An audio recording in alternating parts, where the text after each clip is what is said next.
திரு சம்பத், நீங்களும் திரு அப்துல் கலாம் அவர்களும் ஒரே அறையில் இருந்திருக்கீங்க. உங்களோட எத்தனை நண்பர்கள் உங்களோட தங்கியிருந்தாங்க? திரு அப்துல் கலாம் அவர்கள் உங்ககிட்டையும் நண்பர்கள்கிட்டையும் பழகக்கூடிய தன்மை, அதாவது அவருடைய பழகும் விதம் என்பது எப்படி இருந்தது? அது உங்களை எந்த அளவிற்கு சந்தோஷப்படுத்துச்சு? இந்த நினைவுகளை பகிர்ந்துக்கோங்க திரு சம்பத். எனக்கு 1950 திருச்சிக்கு போனோம். அப்போது ஹாஸ்டலில் சென்ட் ஜோசப் காலேஜுக்கு சேர்ந்த நியூ ஹாஸ்டலில் தங்கியிருந்தோம். 3 பேர் சொன்னேன், 3 பேர் தான். நடி சம்பத்குமார், அப்துல் கலாம், அலெக்சாண்டர். இதை பற்றி அக்ரிச்சர்களில் கூட அவர் எழுதியிருப்பார், ஒவ்வொருத்தரை பற்றி எழுதியிருப்பார். அதில் அவர் ஒரு ரொம்ப நண்பர்களிடம் ஒரு அன்பாகவும் எந்த விதத்திலும் அவருக்கு அது இதுவரை கோவப்பட்டோ சண்டை போட்டோ பார்த்ததே இல்லை. ஊருக்கு போயிட்டு வர்றப்பெல்லாம் அந்த இது இருக்கு பாருங்க, ஷெல்லில் ஒரு எச் பண்ணி காட் பிளஸ் யூ அப்படின்னு எச் பண்ணி கொண்டு வந்து ஒரு அன்பளிப்பாக கொடுப்பாரு. அவர் ஆட்டோகிராஃப் போட்டார், காட் பிளஸ் யூ தான். அது மாதிரி அவருக்கு இறையச்சம்னு சொல்லுவோம் இல்லையா, அது மிகுந்த அளவிலே அவர் கடைப்பிடிப்பார். தொழுகையும் அப்படித்தான். அவர் தான் முதல்ல இருந்துச்சு தொழுகை பண்ணுவார். நாங்கள்லாம் ஏதாவது கோயிலுக்கு போவோம், இல்லை போகாமல் இருப்போம். அதே மாதிரி அங்கே அவருக்கு நண்பர்கள் அப்படின்னா அந்த விங்கில் இருக்கிறவங்கள எல்லாத்துக்கிட்டையும் சகஜமாக பழகுவார். அதே மாதிரி இப்போ இருக்கிற எனக்கு ஞாபகம் இருக்க இன்னொரு நண்பர் ஊட்டியில் இருக்கார், போஜன், எம்என் போஜன். அவர் சமீபத்தில் ஒரு 2 3 வருஷத்துக்கு முன்னே கலாம் வந்தப்போ நான் சொன்ன இருக்காரப்பா நம்ம இவர் தான்ட்டு போய் பார்த்துருக்காரு, ரொம்ப விசாரிச்சிருக்காரு. அவர் ஒரு ரிட்டையர்டு ஹெட் மாஸ்டர். அடுத்தது 3வது அவர் அலெக்சாண்டர் இன்னைக்கு அமெரிக்காவில் இருக்கார். நேற்று நைட் பேசிட்டு உடனே கேள்விப்பட்டு நான் முதல்ல நம்ம கலாம் தான் இன்னைக்கு பிரசிடென்ட் ஆகிருக்காருன்னு, என்ன நம்ம கலாமா அப்படின்ட்டு கேட்டார். அப்புறம் கட்டாயம் பார்க்கணுன்ட்டு அவரும் அவருடைய மனைவியும் அமெரிக்காவிலேருந்து வந்தாங்க. நாங்கள் 3 பேரும் டெல்லி போய் பார்த்தோம்னா அவருக்கு அவ்வளோ சந்தோஷம்.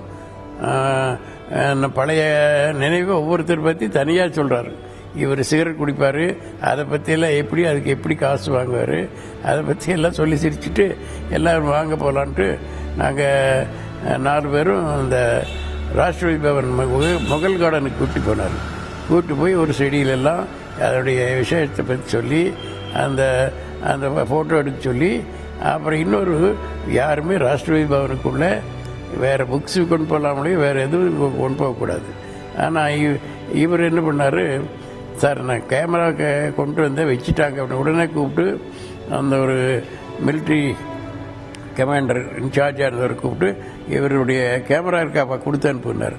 ஃபஸ்ட்டு டைம் எனக்கு ஞாபகமாக ஒரு விசிட்டருக்கு கேமராவை கொண்டு போய் உள்ள ஃபோட்டோ எடுத்தது அதுதான்.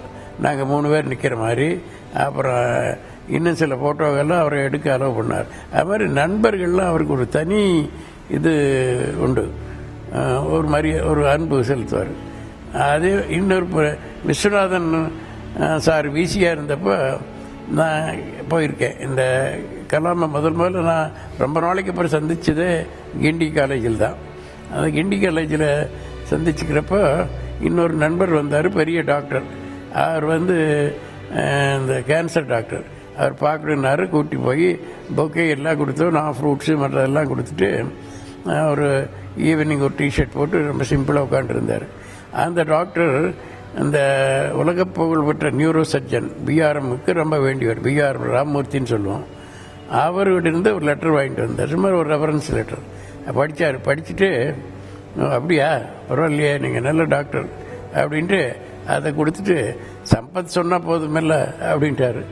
பாருங்களேன், நான் ஒரு அப்படி நண்பர். அதோட சரி, அந்த மெடிசனை பற்றியெல்லாம் எனக்கு என்ன தெரியும், நான் ஒரு மெக்கானிக்கல் இன்ஜினியராக இருந்தேன், ரிட்டையர் ஆனவன். அவ்வளோ பெரிய டாக்டர் சொன்னதை பத்மபூஷன் அந்த மாதிரி வாங்கின பி ராமமூர்த்தி பிஆர்எம் அவருடைய லெட்டர் அப்படி வச்சுட்டு அவர் சொன்னால் போதும் உங்களை பற்றி அப்படின்னு.